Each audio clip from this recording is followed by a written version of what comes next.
If you are anything like me or just thinking, why in the world do outdoors men and women wear this garbage? And you got a home here. Welcome to the Go Show, celebrating all things outdoors in this beautiful outdoor playground of a state, nation, and globe that we live in. Appreciate you being here. Appreciate you hanging out with me. And I was just informed that we did not get yesterday's podcast up. I don't know how that didn't happen, but the podcast will be up today's and yesterday's. Toot sweet. I think that's Spanish for something I have no idea, but I appreciate you hanging out. There is an interesting story, and to me, by interesting, that just means that it has to do with a movie, and I've seen it, and it has to do with the outdoors. So I'm like, damn, let's say it's gonna stick in my dome piece until the day I die. And the story goes like this. I have seen this. What's up, Eddie?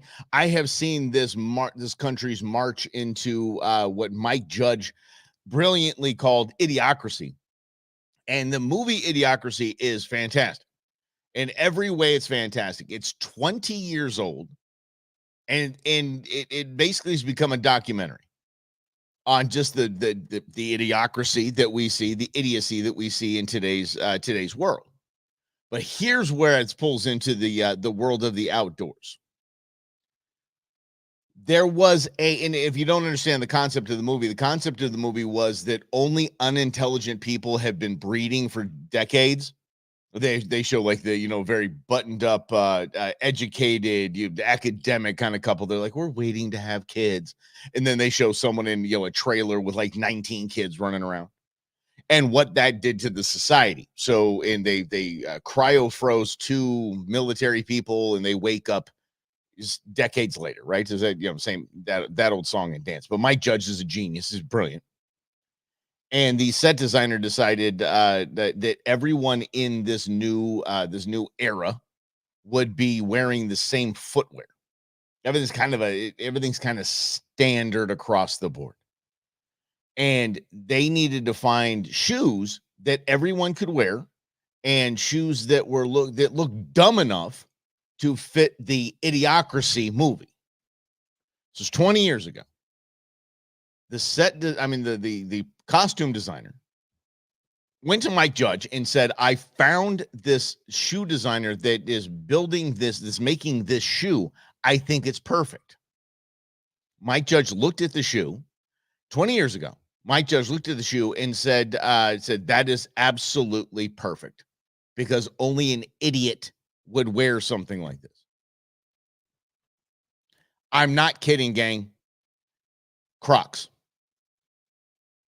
That was the first time we've seen Crocs. You go to the movie Idiocracy, they're all wearing Crocs. And that was because the costume designer thought only morons would wear this type of footwear 20 years ago. That's it. Yeah. Yeah. I said 20 years ago. Crocs were basically brought on the scene by the movie Idiocracy, and now they're everywhere. I am telling you this. I hate Crocs. I hate the look of Crocs. I hate the way they feel. I hate the way everything about them. My kids have Pixar themed, and they're in their teens. One's an adult. Pixar themed Crocs.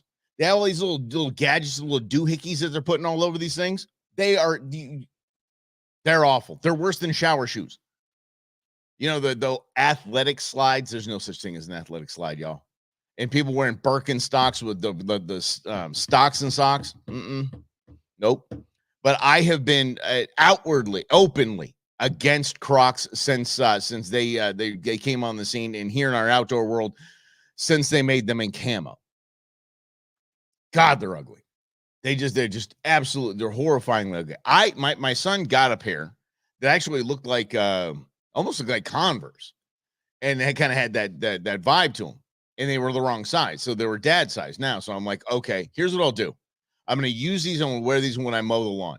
I mowed the lawn of these things one time. Never liked it. Done. Absolutely disgusting. But it's funny, and I feel vindicated. And I've worn some stupid stuff in the outdoors, and we're going to get to that in a moment. But I feel a little bit vindicated knowing that I have spoken out against Crocs, and Crocs were actually came onto the scene in a movie called Idiocracy because only an idiot would wear them. Yeah. And I'm sorry if you wear Crocs. Actually, I'm not sorry. If you wear Crocs, yeah, okay. That's on you. That's cool. That's your vibe. Not mine. I don't like Crocs. But there we go. Which got me thinking, what kind of stupid stuff do we wear in the outdoors? A lot. My buddy from Southern California, one of my best friends in the world, I took him hunting in the Midwest. And this is the first time that he'd been hunting at all. As a matter of fact, his first deer he took was the very first firearm he ever shot. That moment. Deer. I'm like, it's all downhill from here, bro. It just is. Anyway, he's like, in the Midwest especially, he said, why are we dressed up in camo? Why was this a thing? There's just deer everywhere. And you're sitting in a tree stand. Like, why in the world would you wear camo? And he came up with this. What's up, Len? He came up and said, camouflage is dress up for men. We're playing dress up. In the Midwest, you don't need it. Here in Arizona, you definitely need it 100%. But let me tell you about this. First time I went deer hunting in the Midwest, first time, I was wearing a green jacket and camo pants. And those camo pants, not lying, y'all, camo pants were from Old Navy. They were like designer camo. Wasn't even like, a Real Tree or AP or anything like that. It wasn't. It was from Old Navy because they were camo. And I thought, okay. I was living in Southern California. I was born and raised in Southern California. I thought, that's camo. And so I took a deer because in the Midwest, it's not even, it's like my buddy Ron said, it is dress up for men. You don't really need to do it. And there's so many people, oh, no, Scotty. He did not do better. He did not do better. As a matter of fact, when he took his first deer, I waited about 20, 30 minutes. It wasn't even that. It's probably 10 minutes. A bigger deer came along and just checked. Basically came along to investigate. And I took that up. Yeah. Did better than me. Well, I guess he did better than me. He's batting 1,000. I think he's fired a firearm 2 or 3 times, and he's taken it in each time. So he is batting 1,000 because that's the thing. Okay, so but the stuff we wear is normally it really isn't that big of a deal. If you are in a duck blind for the love of grief, and you're camoed to the nth, you don't really see why. You're in a blind. You're in a blind. If you're especially in one of those lay down blinds, the ones where you're kind of laying like a big sleeping bag. Why are you wearing camo in there? I'm wearing the warmest pair of pants I have. That's what I'm wearing under there. I'm not worried about any of that. Jenny Rigo, God love her, the general manager of Sportsman's Warehouse in Flagstaff. She used to be down here. And she has taken I think all of the Arizona Big Ten, except for 1 or 2. So she's gone 8 out of 10, the Arizona Big Ten, with a bow. She's like gangsta. And I mentioned something about something one day and just having a conversation with her. She might have been on the show, whatever it was. Mentioned something, and she just looked at me like I was the biggest idiot on the planet. She said, you mix camo? I'm like, what does mixed camo mean? Is that like an AP Real Tree mix? What is mixed camo? She goes, you have one camo jacket in a different pattern in your pants? Yeah. Why? She was clutching her pearls. I would never. I go, you don't mix camo? She goes, no, I look good when I go hunting. She goes, just because I'm in the forest or on the desert doesn't mean I can't look cute. Never forget that moment. I mean, she looked at me like I was the dumbest guy in all of the outdoors. How dare you mix camo?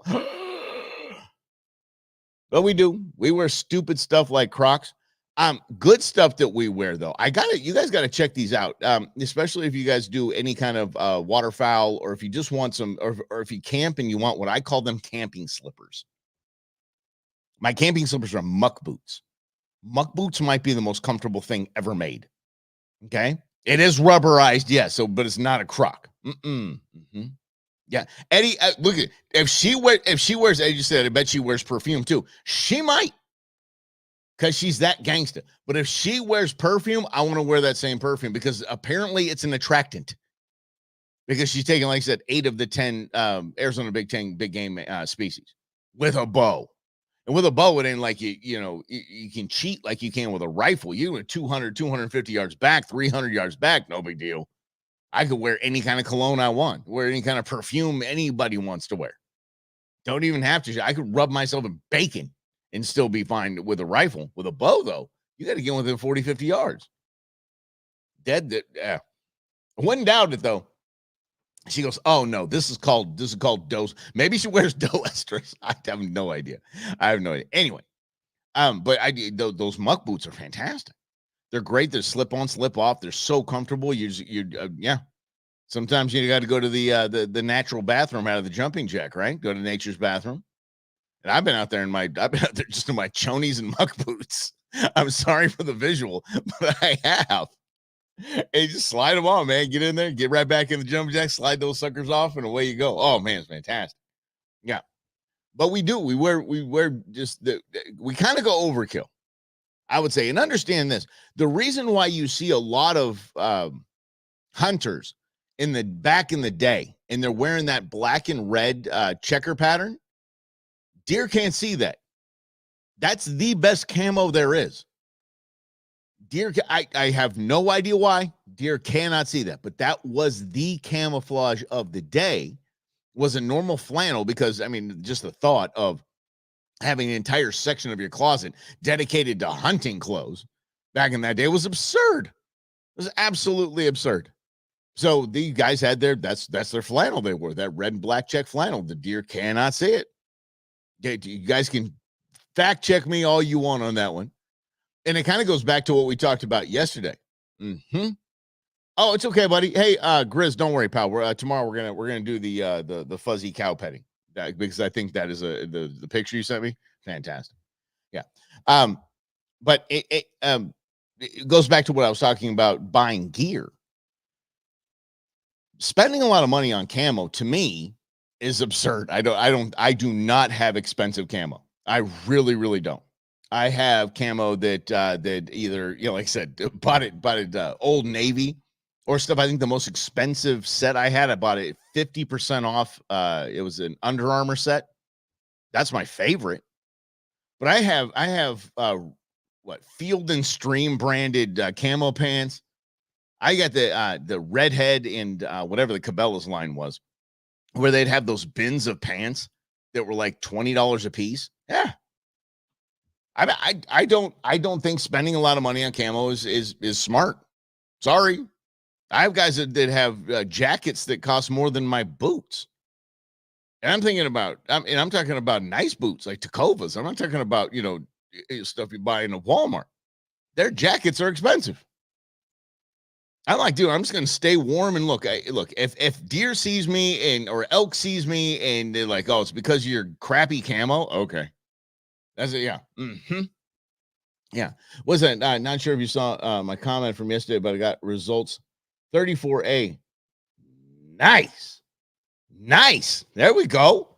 All right. 34A, late October. Here's what you do.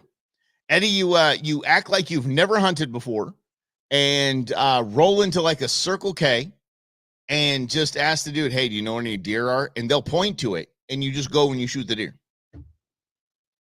That's happened to me not once, twice. I helped two guys off the mountain with a deer. I helped them off the mountain in their side by side. And do I have to get in this? They asked me if I wanted a beer afterwards. They gave me a Michelob Ultra. If y'all know me, yeah. Carry good beer if you're gonna use it as currency, man. Yeah, let me tell you, yeah. And but here's the deal. They said, yeah, this is our first time hunting in Arizona. We just stopped at Circle K to get some coffee on the way here. Asked the guy where to go, and he told us to come here. Just after first light, boom, done. It's awful. And then they handed me a Michelob Ultra. I tell you what. In mountain, desert, or any kind of outdoor world, toilet paper and beer are currency. And so have lots of toilet paper and good beer. So you gotta. It's better to barter that. Would you like a craft beer? Yeah. Now you bet. That's an attaboy and a half, right there. Hey, thanks for hanging out. This is the Go Show, celebrating all things outdoors in this beautiful outdoor playground of state, nation, world that we live in. Um, yeah, but the Croc story is absolutely hilarious. This is an interesting thing that I come across because I think it's dumb right out of the gate. And I say this because I want to warn you when you all read things like this, and it looks like it's something that is credible, reputable. It's probably credible, probably reputable, but it's very rarely true. Here's the headline: if you want to live longer, eat more small fish, a study says. Boy, forget the avocados and kale. Small fish may be the next superfood fad. And I think fad is proper, a very good way to put it. Turns out if you want to live longer, you should eat more small fish. However, here's the catch. See what they did there. Here's the catch. Catch fish. You have to eat the you have to eat the small fish whole. We're talking head, bones, and all. See, this is exactly why. You're like, oh yeah, I have anchovies, or I eat smaller fish like bluegill, and we just fried up some tilapia the other day. Now you think you're gonna live long? That's the study says. No, you have to eat the fish whole. That's why. Stop. Anything that anything that you're told in the media, or like the government says, don't eat eggs. Eat a lot of eggs then. Don't eat this. Go eat that. And now you have to eat your fish, but you got to eat them whole. But remember, just 2 months ago, they told us that we can't eat the fish anymore because of the mercury. So we should stay away from fish. But now it's okay to eat fish as long as apparently the I don't know, fish brain counteracts the mercury. I have no idea what this is. This is a bunch of nonsense. Here's the deal: eat game meat. There you go. Game meat and fish. You're good. That's it. I know I have no idea if my girlfriend's listening right now. So, but if she is, I will say this just in case she's listening. Have a salad too. Some leafy green. There you go. Yeah. But anything they tell you to do, the studied experts, I look into the opposite. I do some solid research into the opposite. You shouldn't eat as much red meat. What if the red meat's game meat? Oh yeah, that's probably pretty good. Which tells you that the junk you're getting from the grocery store, es no bueno. But speaking of fish, and this has happened to me several times. Oh, see, dear, yes, there you are. I said leafy green salad. Here we go. Yes. Small fish are better than large fish because the mercury absorption. Yeah. Or I'm backwards on something to that effect. Yeah, something. But here's the deal: Scotty just said small fish are better than large fish because of the mercury absorption. Or I'm backwards on that. Everybody's backwards on that. It just everybody's backwards on all of this. Look, I actually switched to a from just the normal Western medicine doctor. I switched up kind of part time to who we lovingly refer to as my witch doctor. And that she's a naturopath. So like if I get a blood draw, it's like 17 vials of blood. I mean, they check everything. And so she dials me in on this, tweak that, do this, don't do that, do this. And I asked her, I said, hey, listen, next time I come by, I'm going to bring you some bison. She said, oh, that's way cool. I like the bison burger. I said, great. She goes, what mix did you get? I said, 80-20. She goes, get 70-30 next time. Needs more fat, better for you. Where in the world have you heard more fat, better for you? Because nobody knows which way is up. It's which lobbyist has the most money. Oh, the egg lobby not doing so good. Can't eat eggs. Eggs are bad for you. Oh, now the egg lobby has a bunch of money. Hey, 3 eggs a day is fine. Yeah, a salad a day keeps the doctor away, or something to that effect. I just dig fiber. So yeah, so I guess that's my leafy green. Buddy mine is on the carnivore diet. Guys, raw liver every morning. Like these chunks of raw liver. Yeah. And then I don't know if you've ever tried it. I've tried it. It tastes like you're eating a soft penny. Yeah. So he has he'll eat liver. And then he'll eat like 2 ribeyes for the rest of the day. That's his intake. He's a carnivore diet, only meat only. And he's like, there's some side effects. There's some side effects that are interesting. And so just check with your doctor, check with a few doctors, and don't just read the article that says, oh, if I eat small fish, I'm gonna be good. This has happened to me, and I want to warn y'all, because there is yet another fishing hole that has been shut down. And the headline was, here's what national water access issues can teach us about losing our favorite fishing spot. There was a whatever, it was local game and fish, Forest Service, whatever it was, posted on here. As of this date, fishing will no longer be allowed on this property, right? Somebody made a bigger sign to go right by it. It says, no fishing. You a-holes couldn't keep it clean. I have to tell you that it's disturbing to me how many times I go to anything. It could be a desert, could be the lake, could be up north. I remember last time I had an elk hunt, I had to basically, it was basically a clear out of the campsite. And that was the best one. Every campsite was just trashed. And I was talking to a buddy of mine who's part of the guide service up there. And he said, he goes, our biggest problem right now in bringing clients in is telling them to come to these sites right here. And just in knowing that it's going to be completely trashed. And I mean, furniture. I'm talking like, the folding chairs and all that, their camp setup, their grill setups, everything's just abandoned. Just leave it out there. And that's how you get authorities to close a spot quickly. And unfortunately, the terrible thing, the awful thing is that it falls on us. There's nothing we can do about it. It falls on us. Because look, a-holes are going to a-hole. That's just, they don't care. They haven't been taught. They don't care. There's no amount of signs you can put up that would show somebody that, oh, they need to pack out what they pack in. But it falls on us. If you're in a kayak, have a trash bag with you. Trust me, you're going to fill that thing. So you got to Pleasant, if you're going along the shoreline, you're going to find some trash. Desert, same thing. Just have a small bag in your backpack. Hunting, same. Just grab stuff, pick them up. I used to give the kids, intern Nugent, intern Beans, I'd give them 10 cents for every shell that they found, every shotgun shell when we were out hunting. If they found a shotgun shell, I'd give them 10 cents. And by the end of the day, they had a bag full of shotgun shells, and you got a 8-year-old with now a fresh 10 spot in his pocket. He's as happy as it gets. And they're actually learning a lesson there too. And I understand, look, especially when you're now bird hunting, I totally get it. The adrenaline of the moment, and you really don't know where you're looking around. And sometimes I don't know where the hell the shell went. I have no idea where it's at. But especially if you're beeline like me, so I'll watch the bird, and then I'll stay focused. I won't even stop staring at that spot because I don't want to miss the bird. And sometimes I'm like, well, crap, I didn't get my shells. So it makes me feel better. I just taking a bunch of them, a bunch of old ones that have been left out there, and try to clean it up.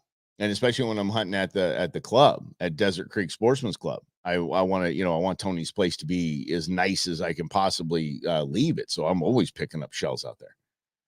But this is happening all over the place. You understand? We'll go back to the winning of the hearts and minds movement. You're winning hearts and minds when you're getting things closed down. You're not winning hearts and minds. I'll put it this way. Those that want you not to hunt, those that want you to not fish, those that want to shut it all down are looking for every damn reason they can find.